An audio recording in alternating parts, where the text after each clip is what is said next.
abonnez-vous à la chaîne Post Tervision sur YouTube pour être au courant de l'actualité. Donc l'œil rouge, comme introduction, c'est le motif fréquent de consultation. Le diagnostic positif est simple et un examen complet s'impose. Les étiologies sont multiples, il faut faire une enquête. L'œil rouge n'est toujours pas une conjonctivite. L'erreur, elle est là. Donc, il ne faut pas prendre un œil rouge comme une conjonctivite à chaque fois. Et il faut éliminer vite une urgence. La gravité, le pronostic et le traitement sont variables et dépendent des étiologies et des lésions associées.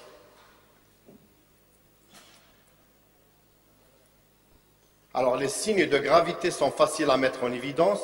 D'abord, la douleur de l'œil, en particulier si elle est importante.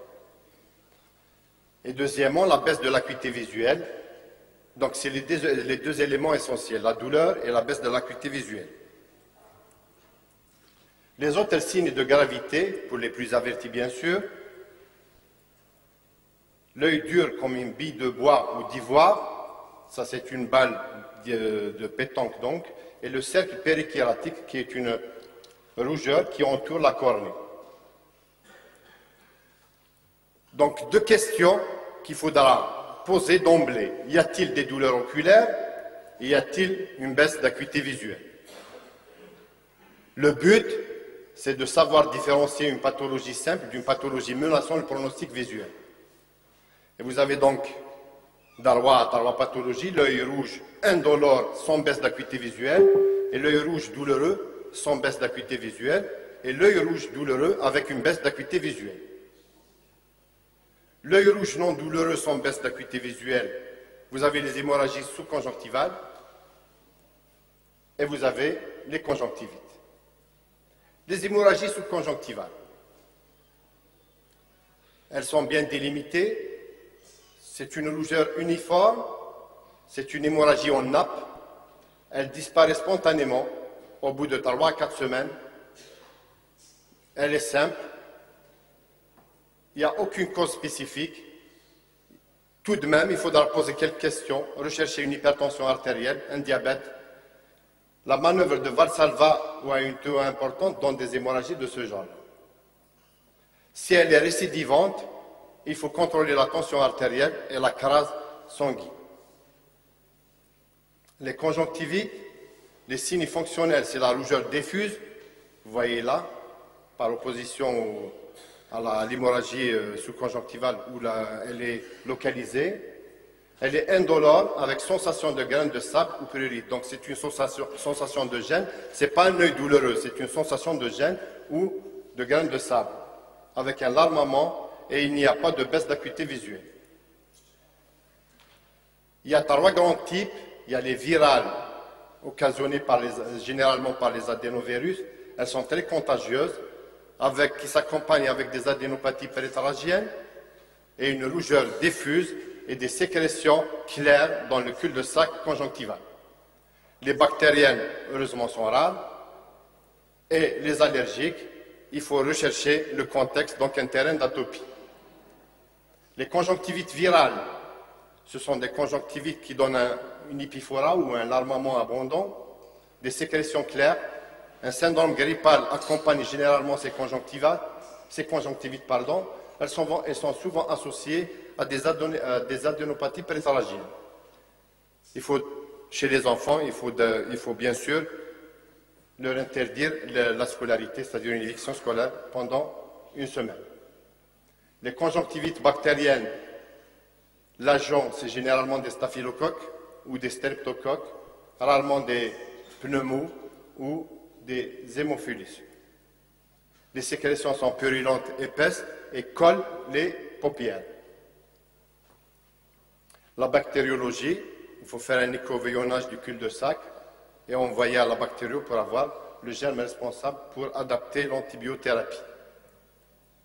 Le traitement des conjonctivites infectieuses, c'est les lavages pluriquotidiens, les collyres ou pommades antiseptiques ou antibiotiques, les antiviraux quand c'est des conjonctivites virales.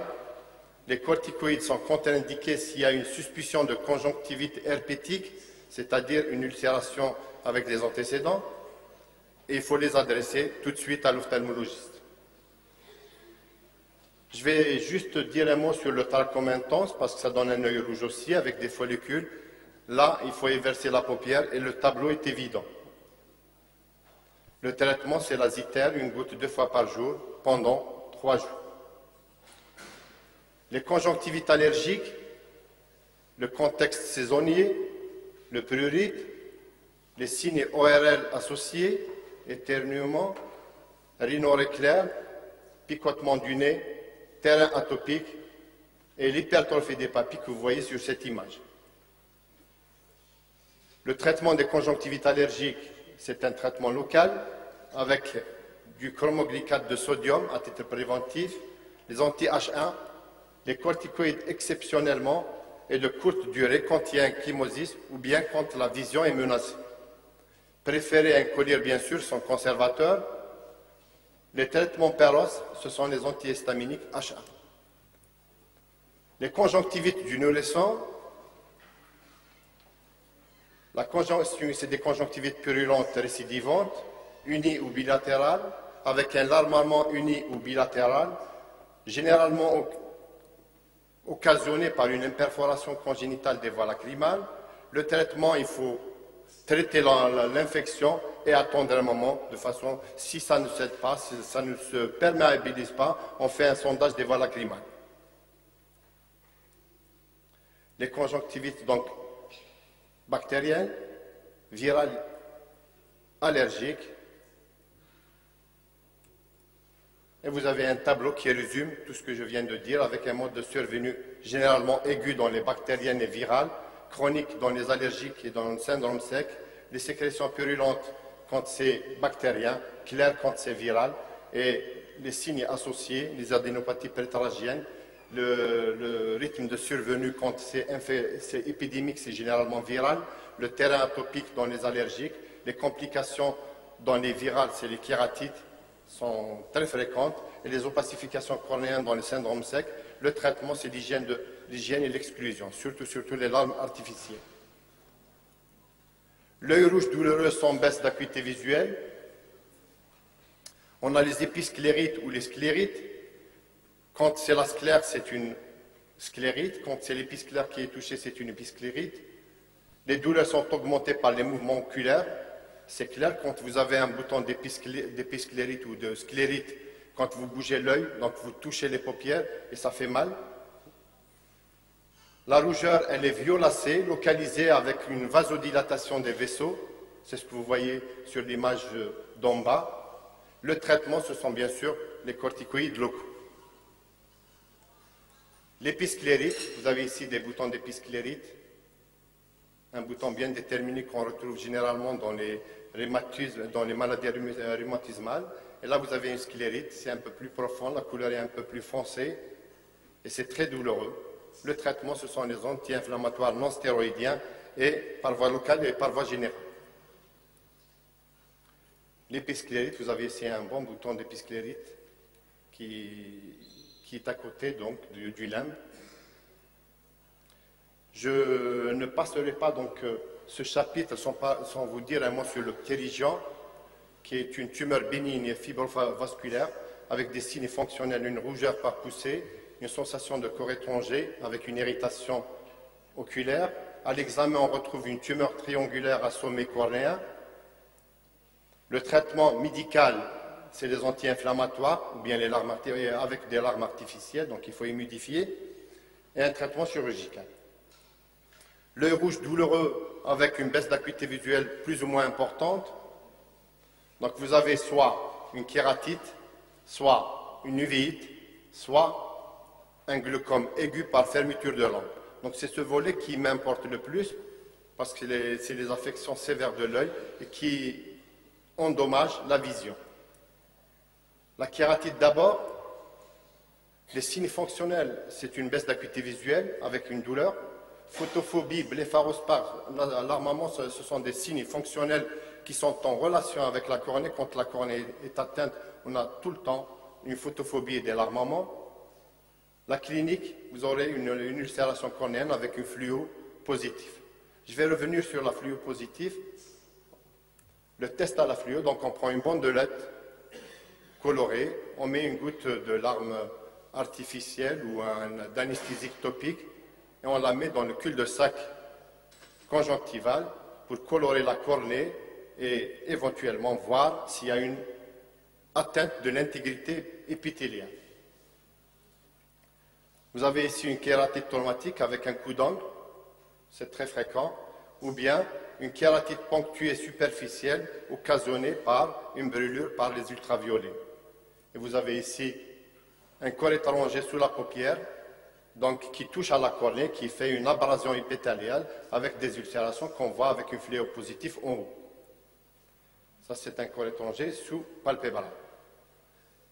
Et donc, il faut apprendre à faire une inversion des paupières, surtout la paupière supérieure, pour rechercher ces corps étrangers qui abrasent donc l'épithélium.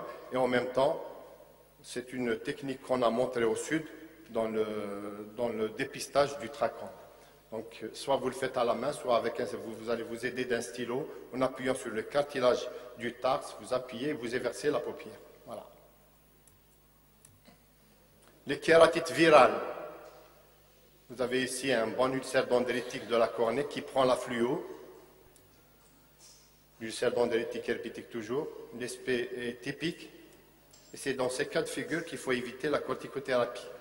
La kératite zostérienne, vous avez un dermatome atteint.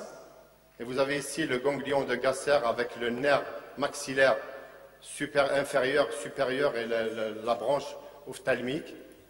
Le nerf ophtalmique. Vous avez ici les trois portions du trait jumeau, donc le frontal, le nasociliaire et le lacrymal.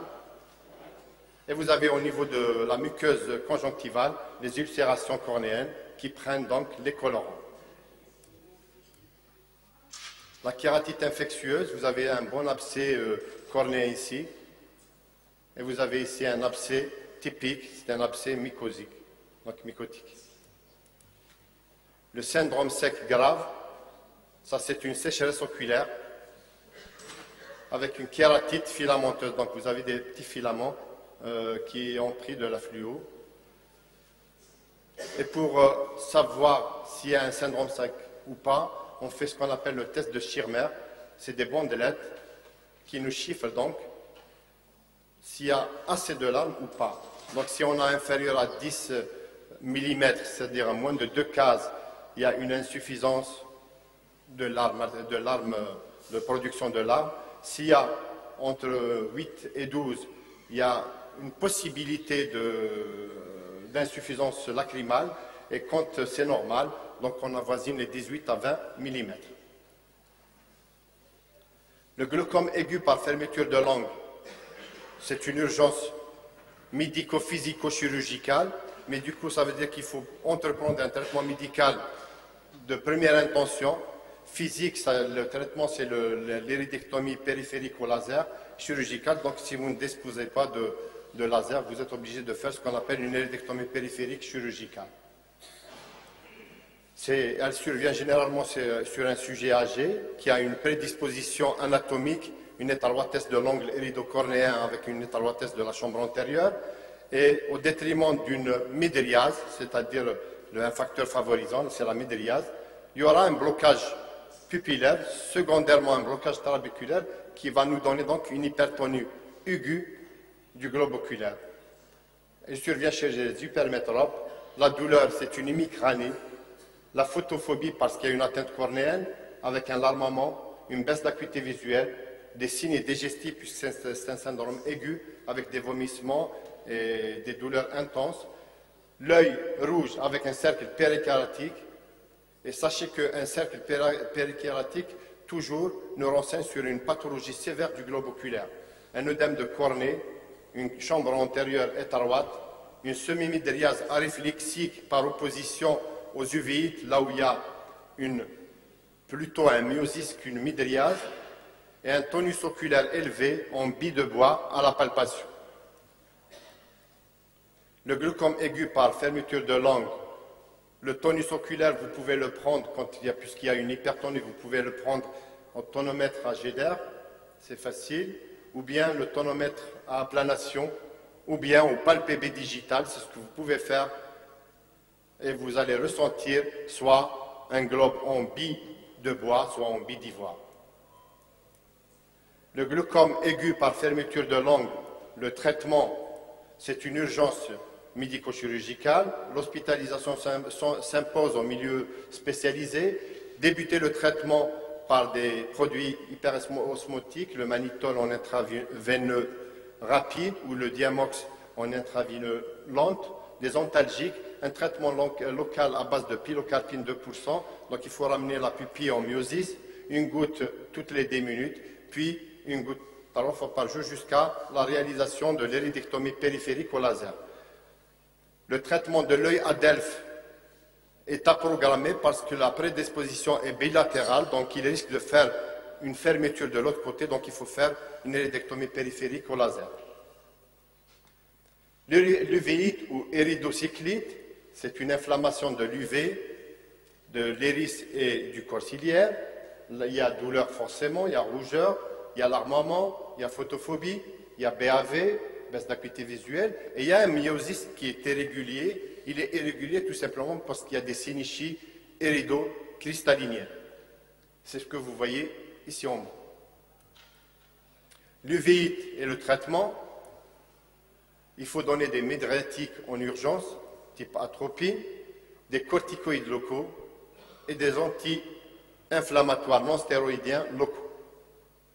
Vous avez donc un résumé sur les pathologies sévères que je viens de citer. Le glaucome aigu par fermeture de l'angle, il faut faire gaffe, comme son nom l'indique, l'uvéite antérieure et la kératite. La conclusion, l'œil rouge, c'est une situation quotidienne fréquente. Il faut éliminer une urgence par enquête orientée. Des contre-indications corticoïdes colliers en dehors d'un examen ophtalmologique. Donc il faut éviter les prescriptions abusives de maxidrol et autres. Au moindre doute, un examen spécialisé ophtalmologique.